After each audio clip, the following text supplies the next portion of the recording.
I'm going to be watching another video about motorsport. This one actually was recommended or requested, I think, and I'll put it right here if it was. It's going to be how NASCAR was faster than Ferrari at Le Mans. Now, just from the title, that is quite interesting because I know what Le Mans is, and a NASCAR was faster. That is quite nuts. Yeah, I'm pumped to watch this, to be honest. I want to see what this is all about. I like these videos where, you know, they kind of explain, maybe. I'm guessing that's what they're going to do, is explain how NASCAR was faster, because, like, you know, you learn things about stuff, you know. These type of videos are the ones that I wouldn't say I enjoy the most, but I really enjoy. So if there's any other videos that, you know, bring in information and, you know, the logistics about things and how they work and stuff like that, then be sure to suggest it down below in the comments.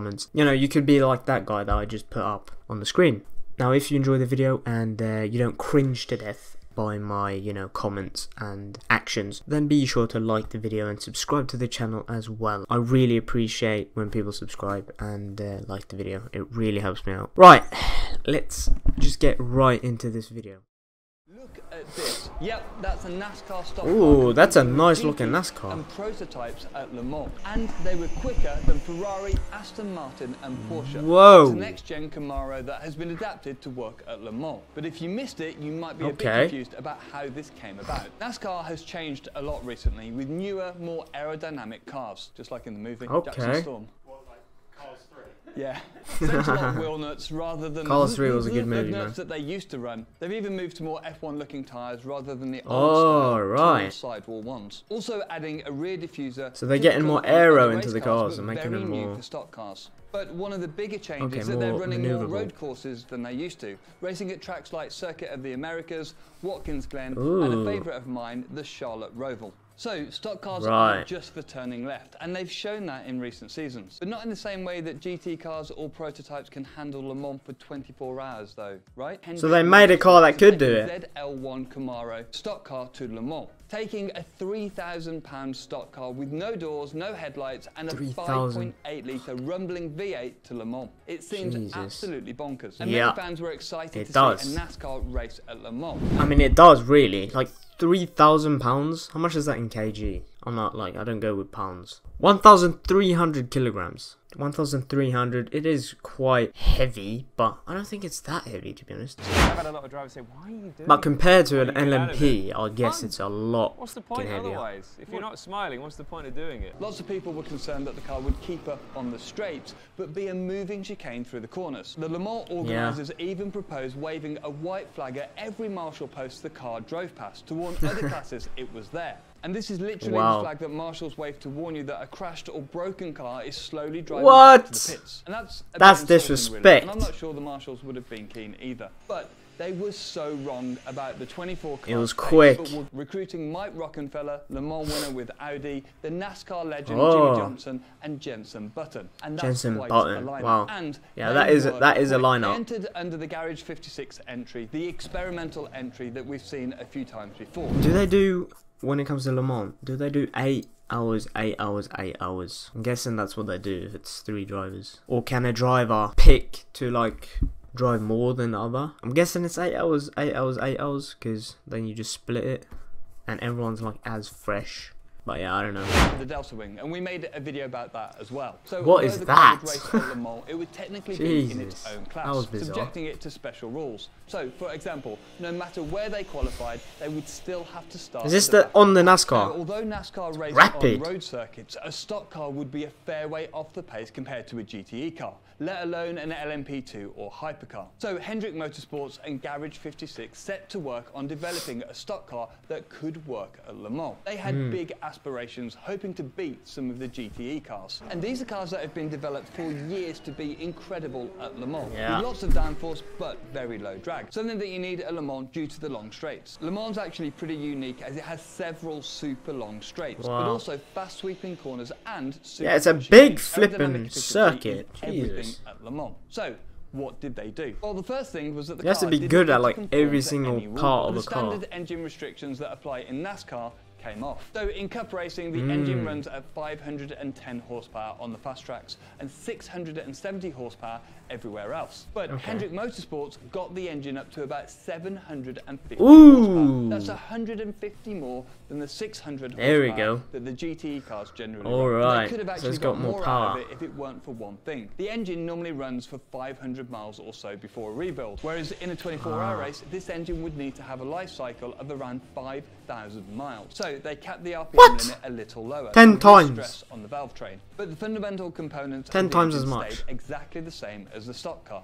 And that meant that it sounded absolutely awesome. Just listen to the difference compared to the other cars.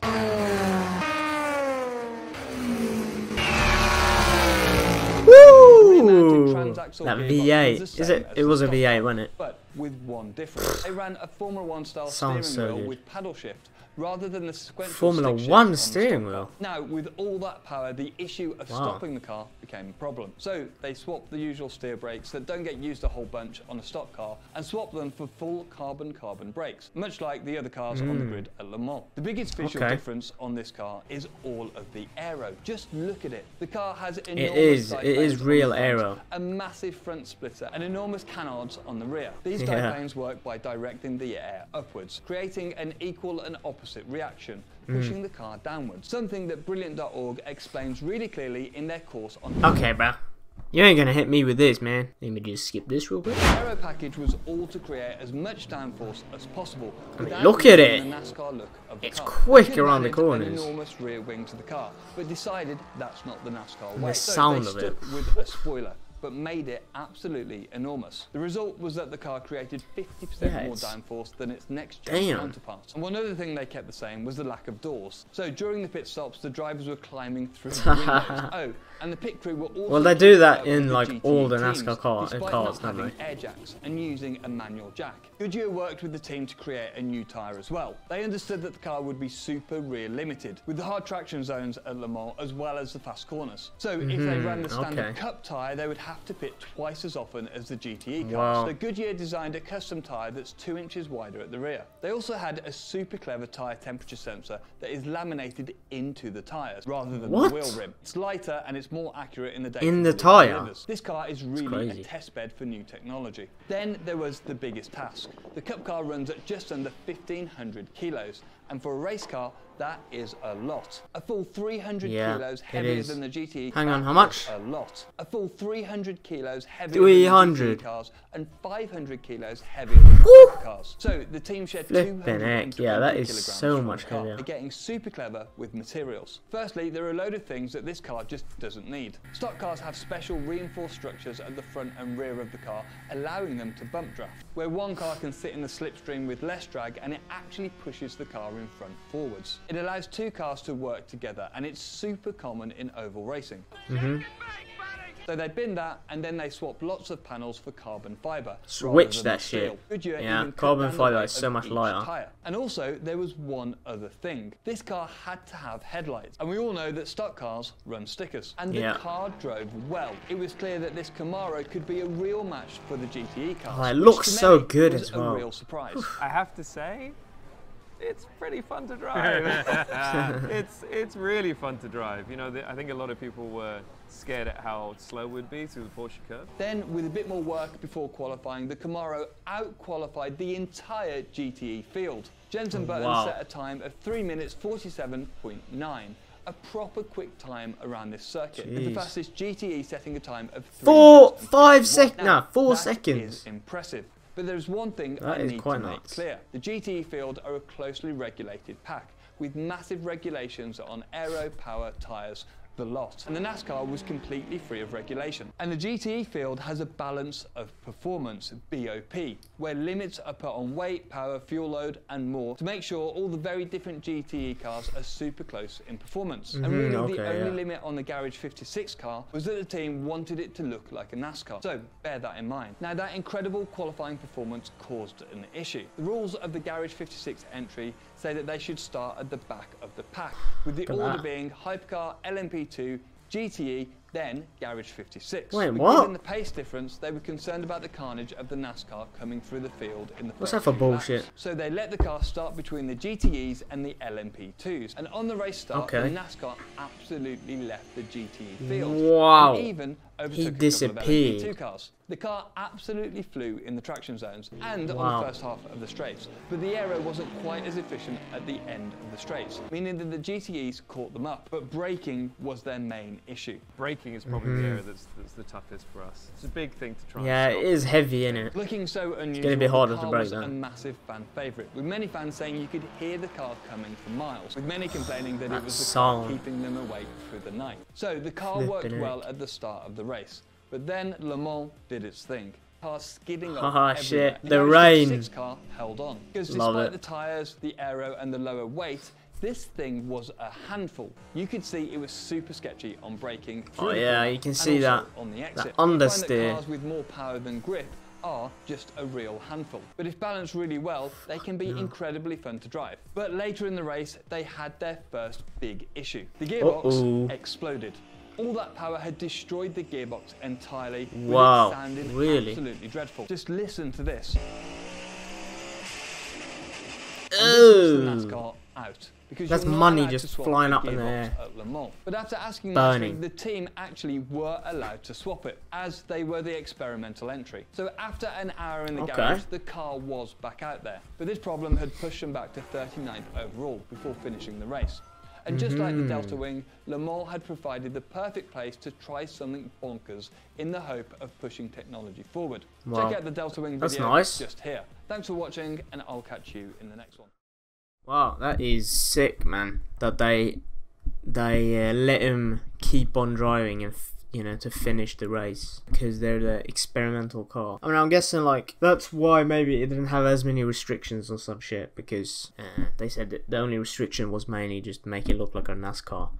Yeah, I'm guessing it had so much more horsepower than all the other cars. That's why it was insanely quick in the straights. I did not think that it would be like when I think about a NASCAR, I just think like a car. It's just like a ball of just power. That's what I think of a NASCAR. And for it to drive in like a circuit like Le Mans, like how is that possible, man? But this just shows that, mate, if they made the NASCAR cars like that, maybe even, yeah, man, they could get into like these type of races and make NASCAR more famous, because like the V8s, like there's nothing that compares to like a V8 or like that sounding engine. Like nothing's the same as that compared to the other ones that you heard. Like it's not even the same. Yeah, it'd be sick if they like made them more aerodynamic and then went into more variation of circuits and different things. As you said in the beginning, that's kind of like what they're doing. They're starting to make them a bit more friendly for turns and stuff so that they can race on other circuits. And it's also nuts that like with it being so heavy and having such an issue with brakes, it's unbelievable how it even kept up with the LMP cars. Because if you think about it, they're probably just lacking on the straight line, but when it comes to the corners, the LMP cars, you'd think they'd just fly around it because of how much lighter they are. They probably have so much like oversteer or some shit, while the NASCAR has flipping understeer. So it's like crazy that it was faster than some of them. It's always sick when you watch like something like this happen, where it's like something out of the ordinary. You know, it's the only NASCAR on the grid, and it's hauling ass. You know, it's actually a success. Quite sick to see. Hopefully, we'll see NASCAR maybe in the next Le Mans. I don't really know when the next one is, but maybe they've got time to try and get NASCAR into it. Doubt it, but who knows? Let's see. If you enjoyed the video and you liked what you saw, then press that like button, and also subscribe to the channel if you're new here. And yeah, I'll see you in my next video coming out soon.